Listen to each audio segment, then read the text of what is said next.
हज़रत सलमान फ़ारसी रज़ी अल्लाह ताला अन्हु। आखिरी वक्त है, विसाल की घड़ियां हैं। सहाबा तीमारदारी करने गए। हज़रत सलमान फ़ारसी रोने लगे। एक सहाबी ने पूछा, सलमान रोते क्यों हो? कहने लगे, यार मैं हुजूर का ग़ुलाम हूँ, पर मैं नबी की पूरी बात नहीं मान सका। सोचता हूँ क़यामत में हुजूर के सामने क्या मुँह लेकर जाऊँगा।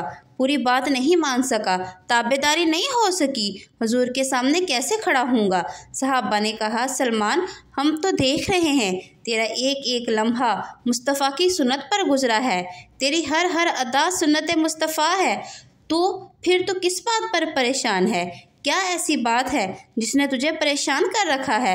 तो फिर हज़रत सलमान फ़ारसी कहने लगे, देखो ना मेरे घर में दुनियादारी कितनी ज़्यादा है, मैंने मालो दौलत इकट्ठी कर ली है।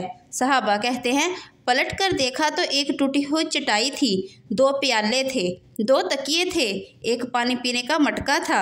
हज़रत सलमान फ़ारसी से पूछा, जनाब किधर है वो दुनियादारी जो आपने इकट्ठी की है?